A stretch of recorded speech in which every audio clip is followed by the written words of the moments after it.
السلام علیکم ورحمۃ اللہ وبرکاتہ۔ یہ اردو ریڈیو قطر FM 107 ہے۔ اب عبید طاہر سے آج کا پہلا نشریہ سماعت کیجیے۔ ابتدا میں پیش خدمت ہیں اس وقت کی اہم سرخیاں۔ صاحب سمو امیر شیخ تمیم بن حمد آل ثانی کے ساتھ امریکی کانگریس کے وفد نے ملاقات کی، جس کے دوران اسٹریٹجک شعبوں میں دونوں ملکوں کے درمیان تعاون پر بات چیت کی گئی۔ سوڈان اور یمن کے عوام کی مدد کے لیے قطر کی جانب سے مزید انسانی اور طبی امداد فراہم کی جا رہی ہے۔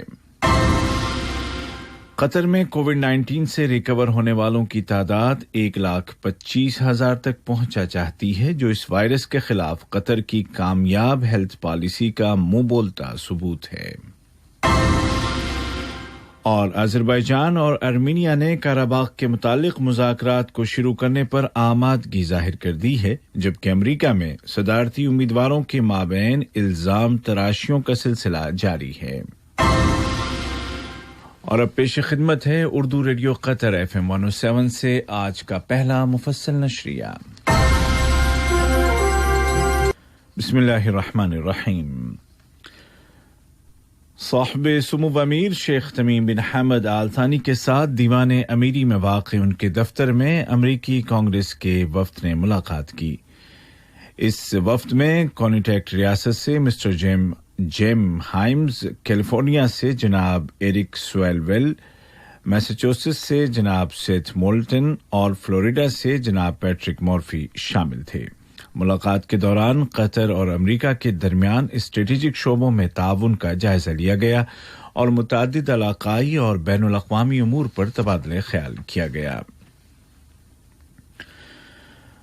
صاحب سمو امیر شیخ تمیم بن حمد آل ثانی نے تھائی لینڈ کے بادشاہ ماہا واگیرالونگ کورن کو ملک کے وسطی علاقے میں ایک سیاحتی بس اور ٹرین کے درمیان ہونے والی ٹکر میں ہونے والے جانی نقصان پر تعزیت اور ہمدردی کا برقی پیغام ارسال کیا اور زخمیوں کی جلد شفایابی کے لیے نیک تمنائیں ظاہر کی۔ نائب امیر شیخ عبداللہ بن حمد آل ثانی نے بھی اسی مناسبت سے تھائی لینڈ کے بادشاہ کو تعزیتی تار بھیجا۔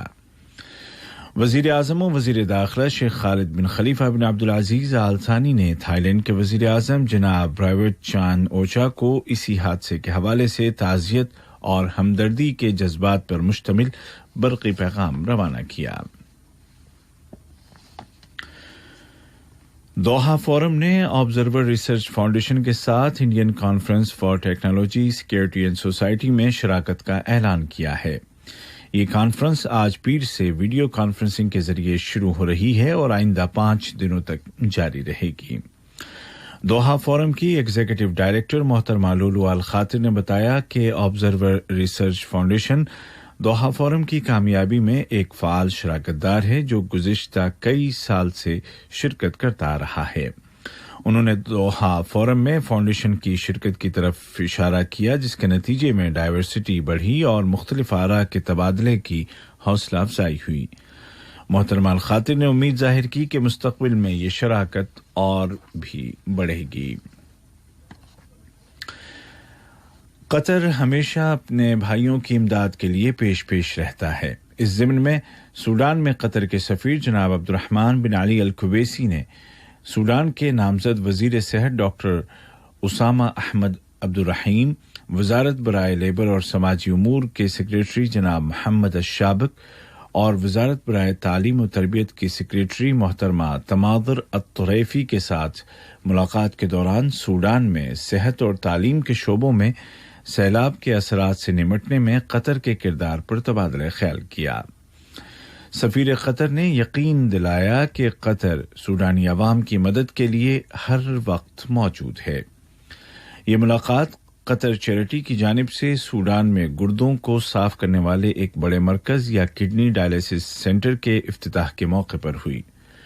اس موقع پر سوڈان کے نامزد وزیر صحت ڈاکٹر اسامہ احمد عبدالرحیم نے قطر کی جانب سے مختلف شعبوں میں سوڈان کو فراہم کی جانے والی سپورٹ کی تعریف کی۔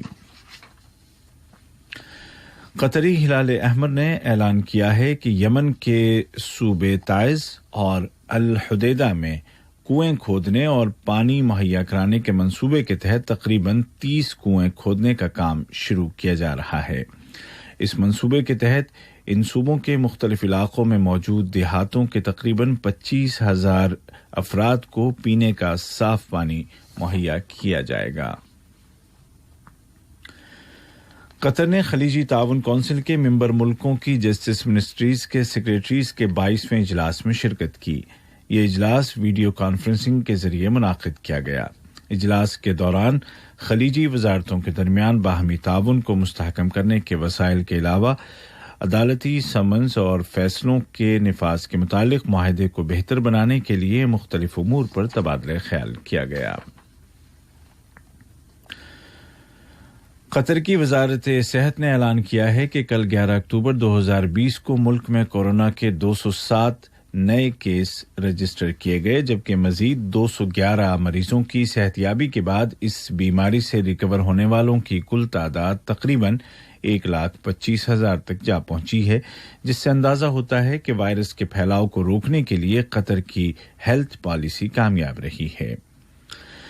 دریں اثنا وزارت صحت نے HMC، PHCC، سدرا میڈیسن اور نوور سینٹر کے تعاون سے نفسیاتی صحت کے متعلق ایک آگہی مہم شروع کی ہے۔ اس کیمپین کا سلوگن ہے کیا آپ ٹھیک ہیں؟ اس کیمپین کا مقصد یہ ہے کہ لوگ اپنی نفسیاتی حالت کے بارے میں کھل کر بات کریں، بالخصوص کووڈ-19 کی وبا کے دوران ان کی سائیکی پر پڑنے والے اثرات پر کھل کر بات کی جائے۔ یہ خبریں آپ اردو ریڈیو قطر FM 107 سے سن رہے ہیں۔ عالمی سطح پر کورونا وائرس کا پھیلاؤ جاری ہے اور دنیا کے کئی ملکوں میں بڑے پیمانے پر کیسز سامنے آنے کے بعد وائرس کی دوسری لہر کا خدشہ محسوس کیا جا رہا ہے۔ اس ضمن میں یورپ کے کئی ملکوں میں وائرس کے پھیلاؤ کو روکنے کے لیے نئے اقدامات کی تیاریاں کی جا رہی ہیں۔ واضح رہے کہ تاحال اس بیماری کے لیے کوئی بھی ویکسین سامنے نہیں آ سکی ہے۔ آذربائیجان اور ارمینیا دونوں ملکوں نے قرباخ کے متعلق تنازع کو حل کرنے کے لیے بات چیت پر آمادگی ظاہر کر دی ہے۔ آذربائیجان کے صدر جناب الہام علیف نے کہا ہے کہ ان کا ملک قرباخ کے متعلق ارمینیا کے ساتھ فوری بات چیت کے لیے تیار ہے۔ صدر کا یہ بیان اس بیان کے بعد سامنے آیا ہے جس میں کہا گیا تھا کہ ارمینیا کے فوجی دستے لڑائی والے علاقے سے پیچھے ہٹ گئے ہیں۔ دوسری جانب ارمینیا کے صدر نے کہا ہے کہ قرباخ کے متعلق تنازع کو حل کرنے کے لیے بات چیت کے علاوہ کوئی راستہ نہیں ہے۔ افغانستان کے ایک سیکیورٹی ذریعے نے اعلان کیا ہے کہ ملک کے شمالی علاقے سیریبول میں سڑک کے کنارے نصب کیے گئے بم کے دھماکے میں افغان فوج کے کم از کم 10 جوان اور 3 عام شہری ہلاک ہو گئے ہیں۔ ابھی تک کسی بھی فرد یا گروپ نے اس دھماکے کی ذمہ داری قبول کرنے کا اعلان نہیں کیا ہے۔ چین کے دارالحکومت بیجنگ میں چین کے وزیر خارجہ جناب وانگ یی اور ایران کے وزیر خارجہ جناب محمد جواد ظریف کے درمیان دونوں ملکوں کے مابین اسٹریٹجک تعاون اور علاقائی سطح پر دو طرفہ تعاون اور ایٹمی معاہدے کے تحفظ جیسے امور پر تبادلہ خیال کیا گیا۔ چین کے وزیر خارجہ نے مطالبہ کیا کہ مشرق وسطی میں کشیدگی کو کم کرنے کے لیے بات چیت کا ایک کثیر رکنی پلیٹ فارم تشکیل دیا جانا چاہیے۔ اور امریکی صدر ڈونلڈ ٹرمپ نے کہا ہے کہ اب وہ کورونا وائرس کیریئر نہیں رہے اور ان کے جسم میں اس بیماری کے خلاف امیونٹی موجود ہے۔ یہ بات انہوں نے وائٹ ہاؤس کی بالکنی سے بیماری کے بعد اپنی پہلی پبلک اپیرنس کے دوران کہی۔ امریکی صدر فلوریڈا میں ایک انتخابی ریلی میں شرکت کی تیاری کر رہے ہیں۔ اس سے قبل ٹرمپ نے اپنے حریف ڈیموکریٹ امیدوار جو بائیڈن پر شدید الزامات عائد کیے تھے، جبکہ جو بائیڈن ٹرمپ کے کووڈ-19 کا شکار ہونے اور ووٹروں سے نہ ملنے جلنے کی اہمیت پر زیادہ زور دے رہے ہیں۔ آج کا پہلا نشریہ ختم ہونے سے قبل اس وقت کی اہم سرخیاں ایک مرتبہ پھر سن لیجیے۔